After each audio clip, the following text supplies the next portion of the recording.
Në fillim të gjithçkaje, kur njeriu ende kërkonte të kuptonte arsyen e ekzistencës, u përhap një emër që nuk i përkiste vetëm tokës, por edhe qiellit, Hermes Trismegistus, një figurë mbështjell me mister, një njeri që thuhej se ishte mbreti i mençurisë, prifti i së vërtetës dhe filozofi i realitetit të padukshëm.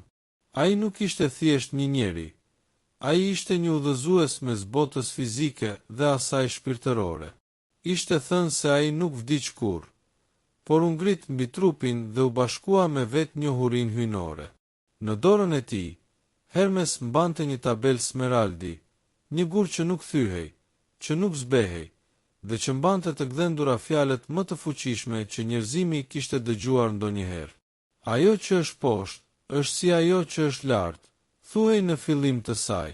Këto fjalë nuk ishin poezi, ishin një ligj, një paralajmërim se gjithçka që bëjmë, mendojmë apo ndjejmë, ndikon në universin përreth nesh. Kështu lindi mësimi i parë. Gjithçka është mendje. Universi vetë është një mendim në lëvizje. Nëpërmjet 7 ligjeve hermetike, Hermes nuk u përpoq të krijonte një fe. Ai shpalli strukturën sekrete të realitetit. Ligji i dytë i korrespondencës zbulon se çdo mikrosistem pasqyron makrosistemin. Pra, ajo që ndodh brenda nesh, ndodh edhe jashtë nesh. Nëse mendja jon është e trazuar, edhe jeta jon jashtë do jetë po aq e trazuar. Por nëse mësojmë të rregullojmë veten nga brenda, gjithçka jashtë ndryshon vetvetiu. Më pas vjen ligji i vibrimit. Asgjë nuk është e palëvizshme. Çdo atom, çdo emocion, çdo mendim ka një frekuencë. Sa më i lartë vibrimi, aq më afër të vërtetës.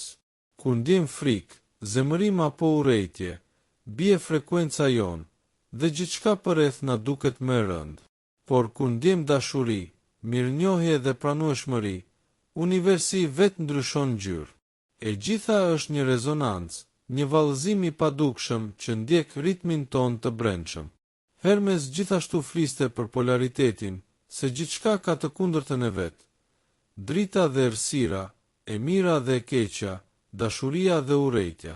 Por ai nuk i shihte këto si armiq, por si dy ekstreme të së njëjtës vijë. Ai mësonte se njeriu i mençur nuk e shmang errësirën, por e shndërron atë në dritë. Nuk e mohon dhimbjen, por e përdor si mjet për rritje. Është pikërisht në këtë kontrast që zbulojmë fuqinë e transformimit të vërtetë. Në ligjin e ritmit, Hermes tregon se gjithçka lëkundet, si një pendul i madh që lëviz mes ekstremeve. Të gjitha gjendjet, lumturia, trishtimi, entuziazmi, lodhja ndjekin cikle. Mësimi i tij ishte i qartë. Mos i beso as nga zëllimit, as dëshpërimit, sepse të dyja do kalojnë. Ai që njeh ritmin e jetës, mëson të lëviz në harmoni me të, pa frikë nga ndyshimi, pa ngulitur në asnjë fazë. Dhe më në fund, ligji i shkakut dhe pasojës. Asgjë nuk ndodh rastësisht. Çdo mendim që kultivojmë, çdo veprim që ndërmarrim, lëshon një valë që kthehet te ne. Kjo është arsyeja pse njerëzit e mençur bëhen të vetëdijshëm për çdo fjalë që thonë dhe çdo mendim që lejojnë të lulëzojë. Sepse universi nuk harron. Ai është një pasqyrë që na kthen mbrapsht çdo grimcë të energjisë që kemi lëshuar. Në një botë që vrapon pas përfitimeve të shpejta dhe njohurive sipërfaqësore, mësimet e Hermes Trismegistus janë si një urë përmes kohës, një thirrje për të kujtuar se kush jemi në të vërtetë. Ai nuk kërkoi të adhurohej, ai kërkoi të dëgjohej, sepse nëse këto ligje jetohen vërtet, ato nuk sjellin vetëm njohuri, por transformim.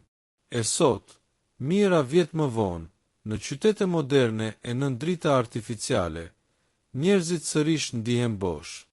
Ndaj rikthehen te urtësia e lashtë, ndaj lexojnë për tabelën e smeraldit, sepse e vërteta, pavarësisht se sa shumë shekuj kalojnë, gjithmonë gjen një mënyrë për të trokitur në zemrat që janë gati të dëgjojnë. Dhe pyetja është, a je gati ta dëgjosh edhe ti? Sepse nëse po, atëherë ndoshta kjo histori nuk ishte thjesht një tregim antik. Ndoshta ishte një thirrje, një kujtesë se gjithçka që kërkon është tashmë brenda teje.